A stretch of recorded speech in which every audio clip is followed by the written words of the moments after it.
everybody, welcome back. This is Miss Faye, and this is my world. Today's topic is the absent father effect on his daughters. The absent father effect on his daughters. Before we get started, I'd like to say welcome. Welcome to the channel. Welcome to all the new viewers, the new subscribers, and welcome to you who have been with me from the beginning. I really appreciate you. Now, to get us started, I did pull a short video, and then we have a letter. So let's watch this video. Then we're going to dig into the letter and talk about this issue. The absent father effect on his daughters. Here we go. Research confirms that your daughter's self-esteem is primarily defined by how much time their father spends with them. The father-daughter relationship is the most potent influence on their future relationships with others and themselves, backed by evidence. That effect isn't that potent in mothers because, unlike fathers, they have a direct biological natural bond to the children, which is perceived as the norm, whereas the connection to the father is unfortunately still perceived as a luxury.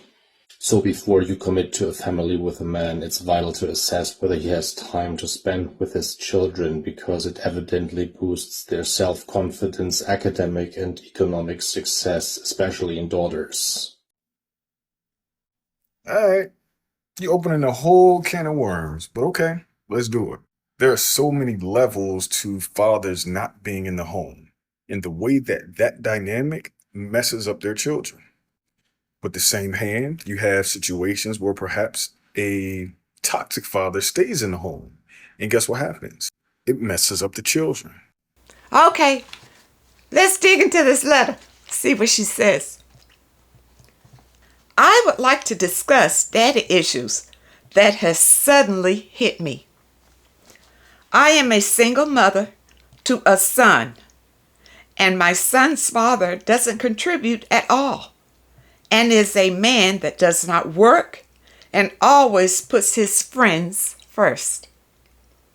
I am in my mid-30s, and all my life, I always said not having a dad in my life never affected me, as my mom did a fantastic job in being the dad too, and being the provider. As I am going through my spiritual journey, and assessing new information that wasn't readily available before, I believe I have just had an epiphany, and it has hit me of why my life is like it is. My dad lives in another country, and my mom left due to his womanizing ways. My mom then came to this country, and we have grown up here with no family members here and no male influence whatsoever. I'm an only child, by the way. All the men I have dated in the past, I have always been the provider and footing all bills. As I'm in my mid-30s, I feel so embarrassed to say I have never had a man even to buy me a McDonald's meal, as I am always footing the bill. Okay, let me stop right there. I want to explain something to you, because I kind of see where you're going here. This has nothing to do with your dad. You learned this from your mother, and your mother never taught you. Likewise, maybe that's how she treated your dad. Maybe this is something that has gone on through your family. It could be a generational curse, if you ask me, especially if your grandmama did it too. If the women in your family are used to providing, being the provider, period, even if there is a man around, it could be a curse running through your family. You need to break it. And that has nothing to do with a man being in the house. It was somebody got their wires crossed and thought that they are supposed to provide for the family. That's what that is. A man does not, let me tell you something. It is a man's position to be the provider of the family, okay? And to provide for you. If he's with you and you are in some sort of relationship with this man, it is his responsibility to provide for you when he's with you. Okay, if he's married to you, then his obligation is to provide for you. Okay? Now, on the other hand, if you jump in and start paying, just start paying, he's going to let you pay. Although he knows that it's his position, unless he is a man of high quality. Then he'll stop you and say, no, I'm going to take care of this. But if he is not a man of high quality, he's going to let you pay. And you're going to continue to pay because you don't know any different. Nobody has told you different, that you do not provide for a man. That's all. That's all. Better late than never. All right. So let's see this. I think this stems from the fact by me not having a dad. I just want a man to be present. Well, see, don't put this on the dad. No, this is a mindset. This is something that's in your mind, your belief, that you provide, and you say you just want to have a man present. That's probably why you providing. You are buying his time. You're willing to buy his time. So look at it. Look at yourself now. You're telling the man that he's the prize when you do that. Because you're treating him like a prize. You're providing for him whatever he wants. Taking him out to dinner, cooking for him, cleaning for him. You're providing for him. You're telling him that he is the prize. Ladies, where is your value?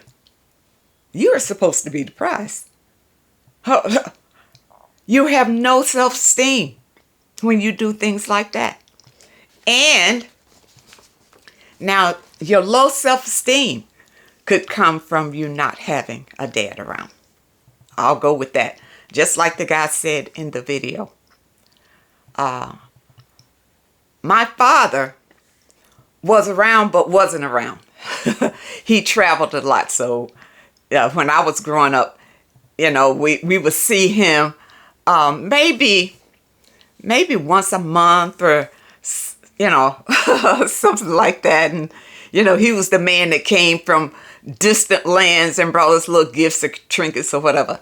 Well, anyway, I don't feel like I grew up with a father. Now, on top of that, my father was a narcissist. So that just compounded the distance between me and my dad. Okay?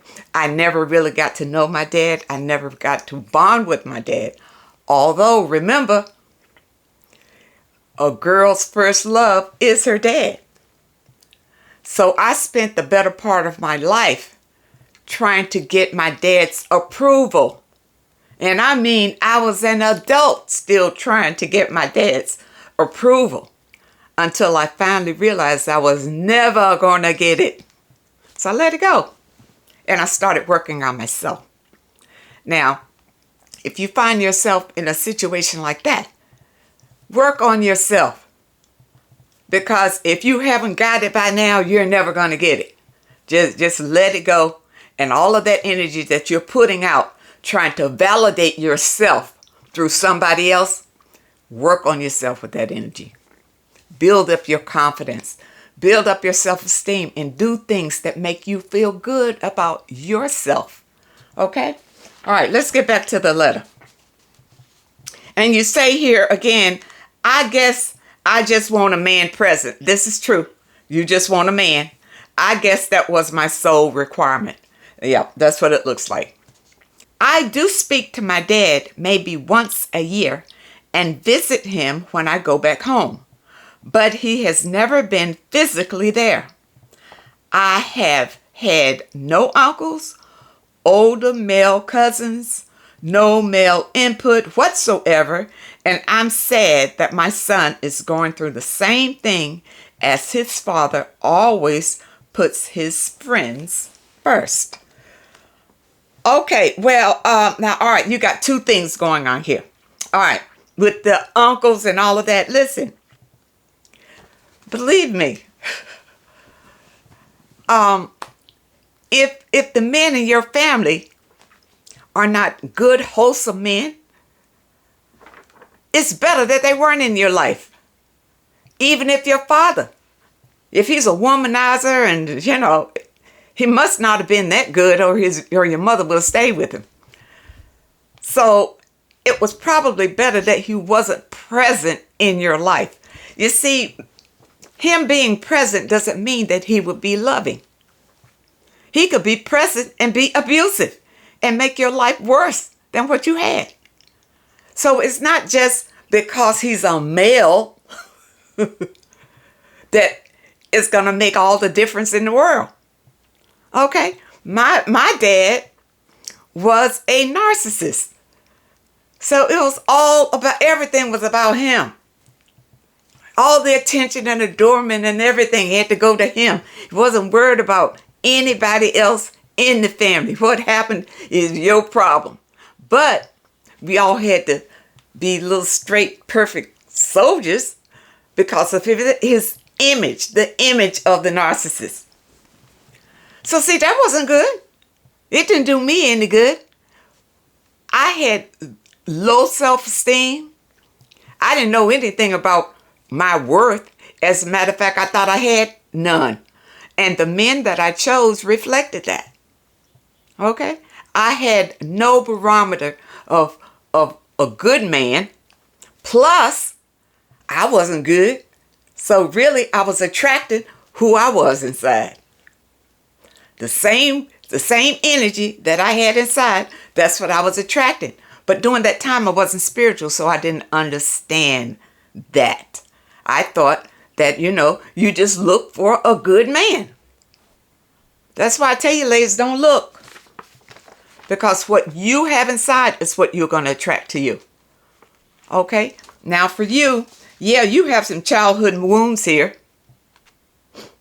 Childhood wounds here because of whether your dad or your mom or whatever, that need to be healed.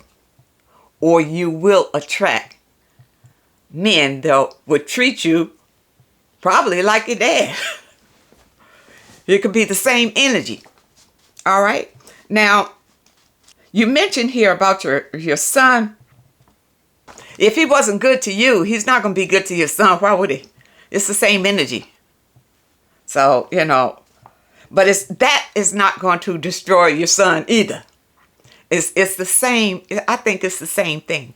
Like I hear men say that women can't raise a son. I don't think that's true. I think there are certain things that good men have qualities to raise good men.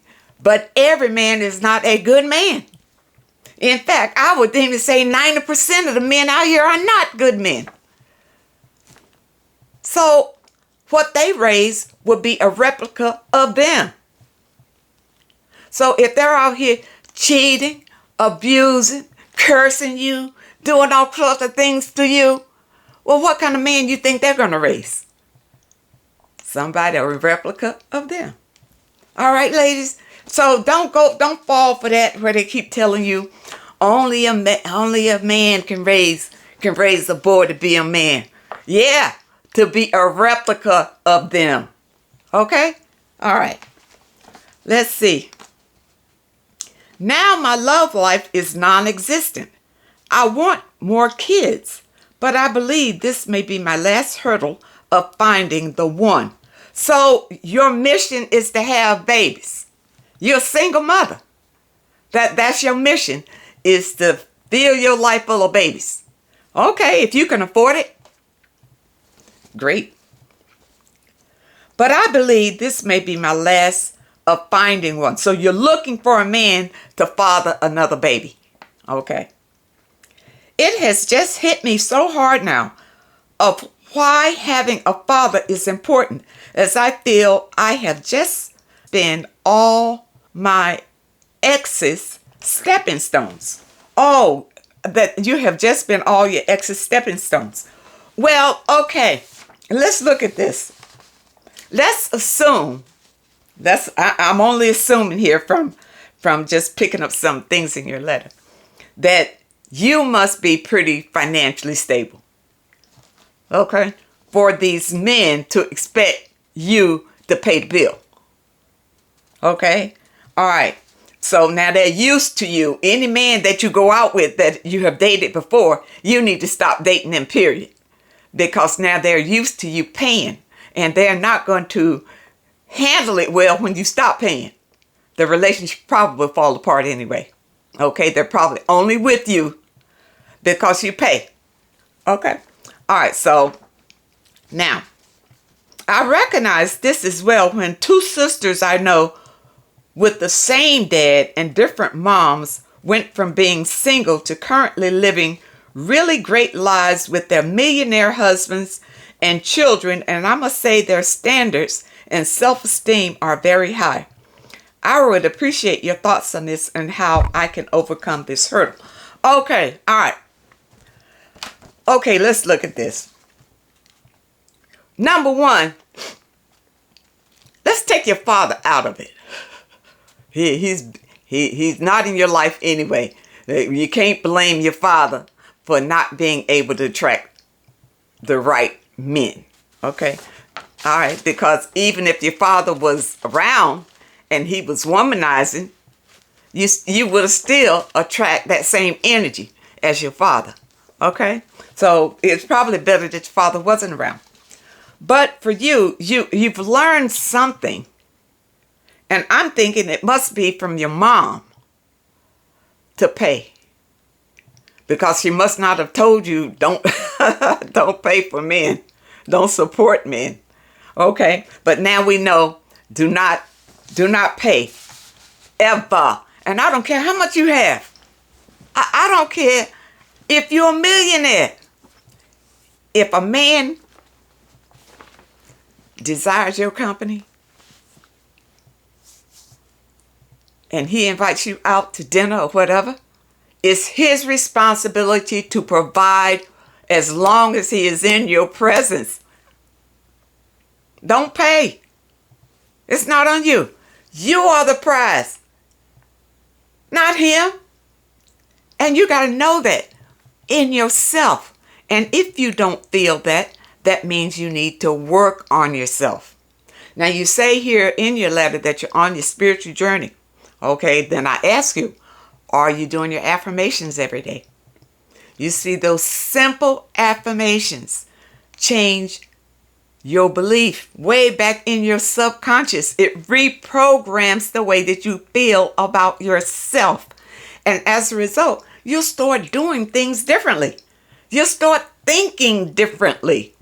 And this is raising your frequency. And it never stops. And you know, your meditation is getting in touch with your higher self, where your intuition can guide you in the direction for your better good. But it's a process. But it's something that you do daily, not whenever you think about it. It's a daily practice. It needs to become part of your life. And then take your time with this. I know you say that you're not dating right now. You're in your 30s. You know, men are not, they're not going anywhere. You already have a child that you ought to be concentrating on. Okay? But for men, don't look for any more men. But work on yourself. And then notice the men that approach you. Okay? Are they the same type of men that you've been meeting before? If they are, it means that you need to work more on yourself. Because you are putting out that energy that is attracting these men to you. Okay? So you can tell at what frequency you are on by what you are attracting to you. But if you're out chasing men, then you never know. You never know what you're going to get. Okay? But don't be so quick to embrace every man that approaches you. Every man that approaches you. No, don't do that.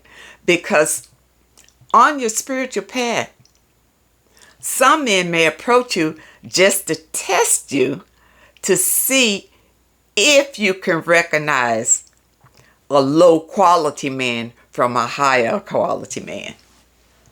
All right? And what you do when that comes, you just pass them by. Pass them by. And then the good man will come to you. Yeah, or the man that matches your energy. Okay? But don't put so much value on your dad, on your absent dad. Okay?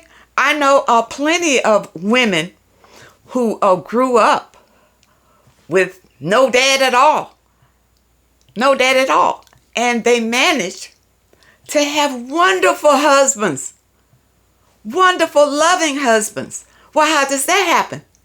Because of the energy he had inside. Apparently, the mother provided a loving environment for them to grow up in. So they grew up only knowing love and kindness and joy, happiness. So they attracted that kind of energy into their lives through a man. See, people, I hope you understand this message today, because it's really important for a lot of women who don't have fathers, or even young men who grew up with no fathers. Don't put so much weight on that. You understand? I know in the beginning that's was the perfect scenario, the mom and the dad, you know, but sometimes you do better off without the dad. So I hope that you understand the message today, and I really hope that it helps someone. Now, those of you who may have a question that you'd like for me to answer, my email address is in the description. And if you're looking for today's affirmation, the link is also in the description. I want to thank you so much for supporting this channel. Thank you for your comments and your letters, and a very special thank you to those that leave a donation. I really appreciate all of you. I wish you all the very best, and I really hope to see you next time.